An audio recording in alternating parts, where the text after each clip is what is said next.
Salut à tous les amis, on se retrouve aujourd'hui pour tourner une nouvelle vidéo et aujourd'hui on va faire un comparatif entre le MacBook Pro 2016 15 pouces que j'ai et le MacBook Pro 13 pouces 2020 que j'ai. Nous allons voir quelques différences dessus.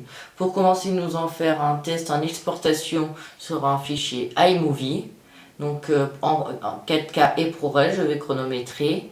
Alors pour ces exportations là, je vais reprendre le fichier ProRes de quand j'étais chez Aviadream et je vais prendre le fichier 4K classique de l'unboxing du MacBook Pro qui est juste ici et sa boîte qui est là. Attendez. Et sa boîte qui est juste là, de ce MacBook Pro. Voilà. On a juste ça. Le papier de protection que je vais garder. Donc, ouais. Nous allons aussi faire un test en essayant de jouer sur le jeu Alpha 9. C'est un jeu que j'ai trouvé dans l'App Store. Je suis pas sûr que ce soit un jeu très gourmand, mais c'est pas grave. On va voir si c'est fluide ou pas. Après, on va faire un test de vitesse de transfert. Je vais faire un test de rapidité d'un SSD. Donc les deux sont censés avoir des ports Thunderbolt 3. Donc je vais voir si j'ai bien la même vitesse de débit. Et je vais faire un test sur un fichier de lecture en 4K, voir lequel est le plus rapide. Donc voilà.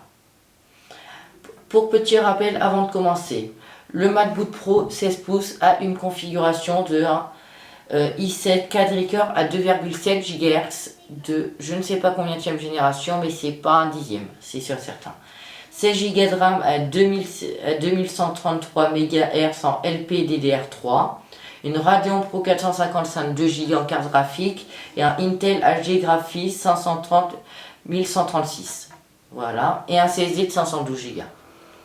Le MacBook Pro 13 pouces 2020 a une configuration de 2 GHz, un Intel Core i5 en quadricœur de 2 GHz, 16 Go de RAM à 3733 MHz en LPDDR4, un Intel Iris Plus graphique 1631 MB et un SSD de 1 Tera de stockage soit 1000 Go.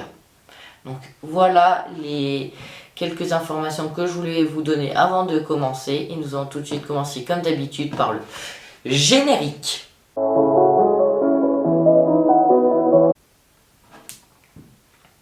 Donc, pour commencer, en tout premier, je vais faire un test sur le jeu Alpha 9. On commence par le plus vieil ordinateur des deux. Je vais ouvrir Alpha 9 dessus. Il va s'afficher à l'écran. Je vous préciserai bien sûr quel ordi c'est si vous avez oublié. Le jeu est en train de s'ouvrir. Je vais juste couper le son pour pas que ça nous dérange. De toute façon, vous l'aurez, c'est juste moi qui ne vais pas entendre. On va se mettre en plein écran. Donc le jeu Alpha 9 est un jeu de voiture. Je tiens à préciser, je l'ai commencé que sur un des deux ordis. Donc sur l'autre ordinateur, pas sur celui que j'utilise là.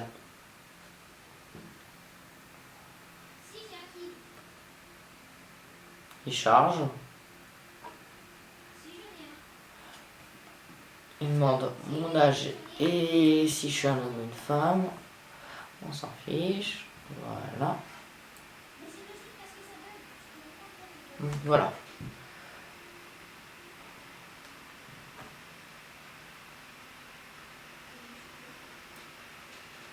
Pour le moment c'est très fluide, il n'y a aucun bug. On va rouler avec une Ferrari. J'ai vu ça, une hypercar. Une super voiture de la marque italienne. On va voir, attends, est-ce qu'on peut... Voilà. Donc là, on doit conduire. Ah.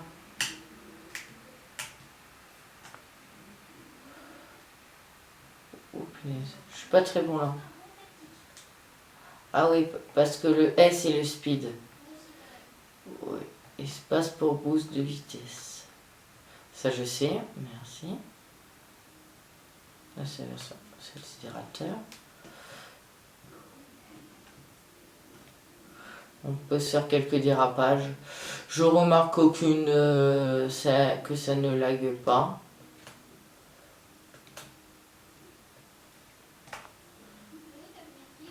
comme vous pouvez le voir.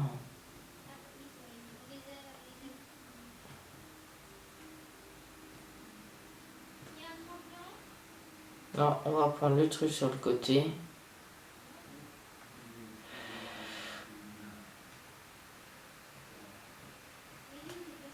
Voilà, un petit looping sur le côté. Ne faites pas ça bien sûr dans la vraie vie, ça serait beaucoup trop dangereux et irréalisable. On va éviter de se percuter les voitures dans l'autre sens.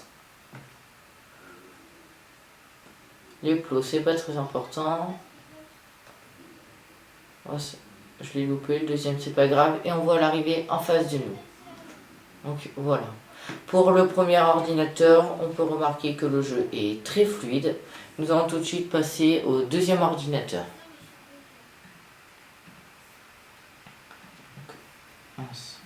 J'ouvre le jeu. Pas de problème particulier avec cet ordinateur-là.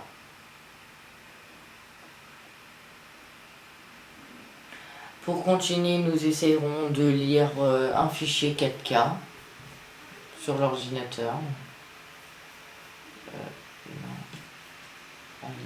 On va effectuer une des courses que je vais aller faire. Get starter. On peut faire la 3.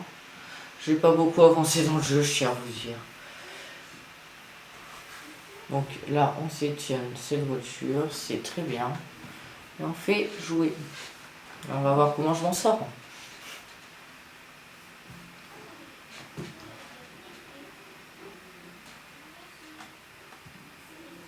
Là, ça charge, encore aucun problème sur les chargements. Le jeu a l'air d'être bien optimisé et les ordinateurs d'être assez puissants pour le faire tourner. Ah, là, c'est un peu particulier, je crois. On est dans la neige. Il y a déjà des voitures qui sont parties en catastrophe.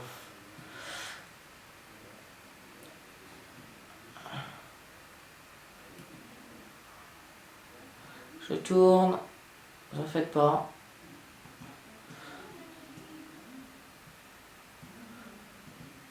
Je suis première. Ça va très bien. Donc voilà aussi pour le deuxième ordinateur. Ça s'est très très bien passé. Donc maintenant, on va recommencer par le MacBook Pro 15 pouces, pas 16 pouces. On va ouvrir le fichier. On va voir s'il y a une... Non, c'est le fichier ProRes que je voulais ouvrir.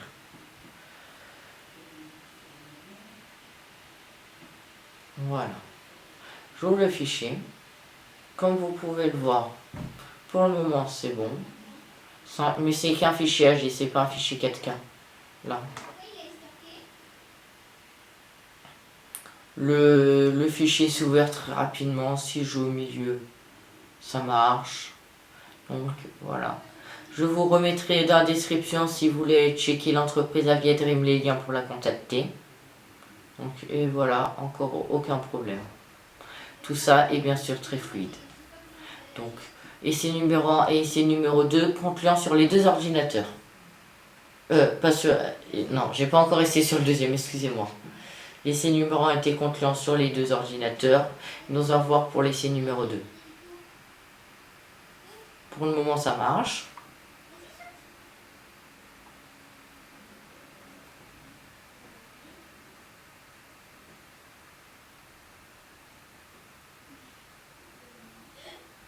Si je joue au milieu,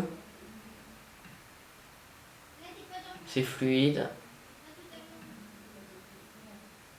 Aucun problème sur le deuxième ordinateur, donc essai concluant sur les deux ordinateurs. Nous allons maintenant continuer avec une exportation de fichiers iMovie. Donc je vais juste récupérer mon téléphone pour chronométrer et à tout de suite. Donc voilà, j'ai récupéré un disque dur pour faire un test de vitesse juste après pour le dernier test et mon téléphone pour faire chronomètre. Donc sur les deux ordinateurs, je vais ouvrir iMovie, nouveau projet. Attendez, sur lui, il n'est pas au même endroit. Je sais jamais où il est sur lui. Voilà.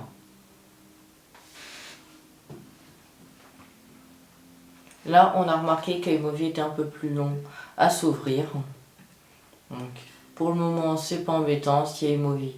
Et juste une seconde de plus à s'ouvrir. Nouveau film. Dans les deux, je mets les deux fichiers. Voilà. J'ajoute aussi les fichiers sur cet ordi.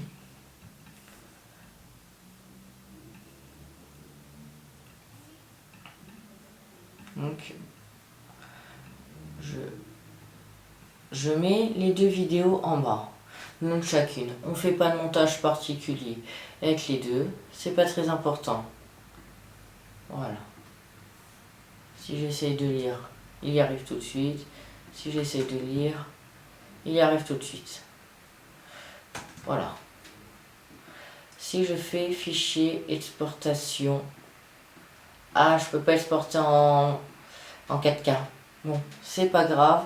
On va sur une exportation classique 1080p haute définition. On va... Non, on va pas... On va... Comment... Attends. Optimal ProRes. Ah non, 27 Go. J'ai cru qu'il marquait 250 Go, j'ai eu peur. Pour les deux, je me mets en élevé. Sur bureau. Suivant. Je me prépare à cliquer dans 1, 2, 3. Voilà. J'ai lancé les deux exportations en même temps. Le chronomètre tourne juste là. Je vais vous tenir au courant. On va afficher combien de temps ils indiquent. Lui, pour commencer, il indique, je sais pas. Et lui, il indique aussi aucun temps pour le moment. 18 minutes, 9 minutes. Déjà, le MacBook Pro 2020 est un peu plus rapide pour une exportation comme ça. On va voir à la finale, après, si c'est un faux temps qui nous affiche ou si c'est bien le vrai temps. Il y a 10 minutes d'écart actuellement. Je vous fais on se voit quand on en est à 3 minutes. Voilà, ça fait 3 minutes que le minuteur tourne. Le MacBook Pro 13 pouces 2020 est en première place. Il lui reste 5 minutes d'exportation. Il en a fait un tiers. Le MacBook Pro 16 pouces 2016 en a fait un dixième.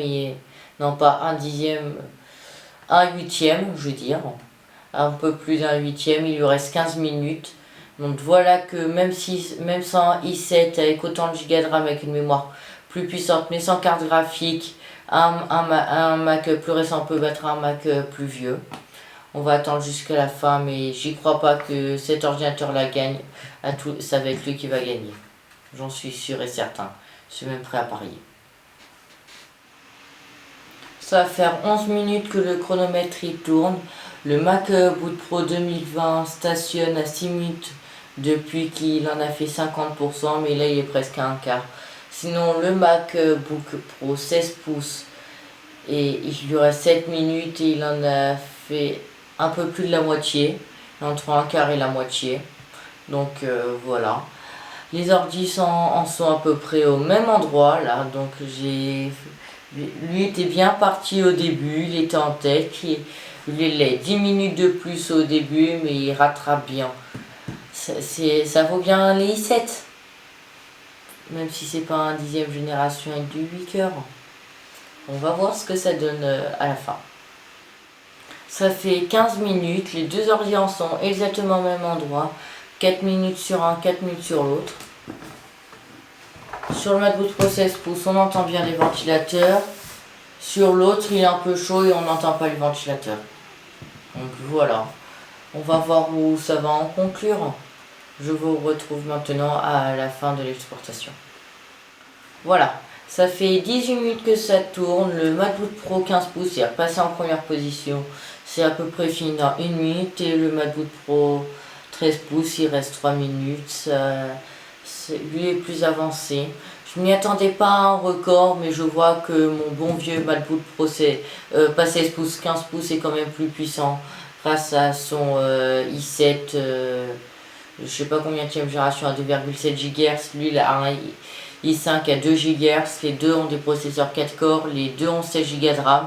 Lui a 16 Go de RAM en DDR3. Lui a 16 Go de RAM en DDR4, en LPDDR4, en LPDDR3. Donc voilà, je m'y attendais vraiment pas que le MacBook Pro 15 pouces gagne. Désolé de 16 pouces, je suis au courant de l'actualité, donc je sais que Apple a sorti récemment un MacBook Pro 16 pouces que je n'ai pas pu avoir malheureusement. Mais je suis déjà content, j'ai déjà pu avoir le MacBook Pro 13 pouces qui est sorti là. Donc voilà, ça fait 19 minutes actuellement. Là, l'exportation va être finie. Pour Relive, on va compter 2 minutes de plus. Une vingtaine de minutes pour exporter un fichier ProRes HD et un fichier 4K. L'un des fichiers faisait 12 Go, l'autre 2 Go. Voilà, là c'est fini dans 1 seconde. 19 minutes et 22 secondes pour ce MacBook Pro là. Donc nous allons maintenant passer au troisième test que je veux faire. Donc voilà, on va passer au troisième test. Désolé, il y a quelqu'un qui voulait passer là, sauf que non, je suis en vidéo. Donc pour ceci, je connecte mon SSD Kintosh du 240 Go qui est SSD No 300. Il est un peu vieux, il n'est pas tout jeune. J'ouvre l'application Disk Speed Test de chez Blackmagic, si je la trouve, là. Et là, il reste encore 2 minutes sur cet ordi-là en attendant. Je me raid bien sur 5 Go, donc je peux. Je fais un file. Non, c'est là, c'est réglage. Selectage drive. Je sélectionne ça. Voilà. Nouveau nom. Je fais start. En lecture, en écriture, j'ai 180 mégas. Je suis à 174, 181 mégas. Et en lecture, je suis à 485 mégas. Pour un SSD, c'est pas mal, c'est débile. Même si on s'y attend à plus à 1 giga, ça parle énormément sur des très très hautes vitesses. Je descends un peu et en lecture, je reste aux alentours des 480 mégas. Donc, c'est vraiment des très bons débits.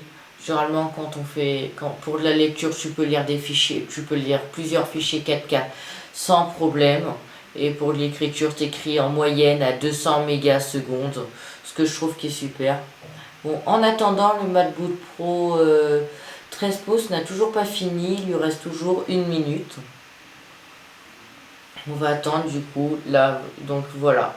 Cet essai est vraiment concluant sur cet ordinateur. Là, je monte à plus de 200. C'est là, sur différents tests que le logiciel peut faire. C'est là que je vois que cet ordi est vraiment puissant. Je vais éjecter le disque dur pour le déconnecter. Attention, petit rappel, c'est important de éjecter son disque dur avant de le déconnecter. Ça vous permettra de le conserver plus longtemps. C'est juste pour la vie de votre disque dur, un petit conseil. C'est comme quand vous faites éteindre l'ordinateur, forcer l'arrêt de l'ordinateur, c'est pas très bon pour le disque dur, etc. À éviter au maximum. Et utilisez plutôt les logiciels d'éteint pour éteindre l'ordi. Pareil, ne retirez pas un disque dur à chaud dans votre ordinateur ou dans votre NAS. C'est des petits conseils comme ça, tout facile, tout simple pour la durée de vie. Donc, là, je vais attendre que ça se finisse avant de commencer. Ne pas utiliser. Je voulais me faire une sauvegarde. Ça fait déjà 3 minutes que l'autre ordinateur a fini. Je m'y attendais vraiment pas là. Ça fait du 2-1 pour le moment. Non. Lui il a 2, cet ordi a 3. 2 pour cet ordi, 3 pour lui. Voilà, ça finit dans 6 secondes. 5, 4. Les dernières secondes sont longues. Mais vraiment longues. Fini. 22 minutes et 54 secondes pour exporter le fichier. Voilà. La fermeture de la bibliothèque sur cet ordi est toujours longue, mais c'est pas grave. Maintenant, j'ouvre Blackmagic Disk Speed Test. Et je vais faire un test débit sur cet ordi. Alors là, je fais un sélectionner Selectage Drive. Disque dur, Paul, Open. Pour le début, sur cet ordi, c'est plus puissant. On va voir lequel va gagner. Je reste à 200. Ah, non. la lecture est plus lente sur cet ordi que sur lui. Je donne 1 point aux 2 ordinateurs parce que l'écriture est un peu plus rapide différemment. La lecture à remont, c'est à peu près les mêmes débits. Donc cet ordinateur, je lui donne 4 points sur 4. Celui-là, 3 sur 4. Juste à cause de l'exportation qui a mis 3 minutes de plus, malheureusement, mais voilà. Donc pour la différence, l'exportation a mis 3 minutes et 28 secondes et 51 centièmes, pour ceux qui veulent être précis. Donc j'espère que cette vidéo vous aura plu, soit en comparatif de la totalité. J'espère que vous allez vous abonner comme je suis embêté à faire une vidéo un peu compliquée. Si j'ai pas fait de test théorique, c'est normal, j'ai pas fait de test brut sur les capacités parce que plein de gens font ça comme tel. J'ai voulu m'écarter un peu du général de ce qui est fait tout le temps, faire des tests en activité sur les ordinateurs, j'ai trouvé ça mieux. Si vous voulez des tests bruts, je suis sûr que vous pourrez entrer sur internet ou sur la chaîne YouTube de Math Forever, qui fait des vidéos sur tous les produits Apple qui sortent, tous les ordi, etc. Donc voilà, c'est tout pour cette vidéo. Pensez à vous abonner, à activer la petite cloche, à mettre un pouce bleu qui fait plaisir. C'était Tête 2. Bye bye. Salut, salut. C'était Tête 2. Bye bye.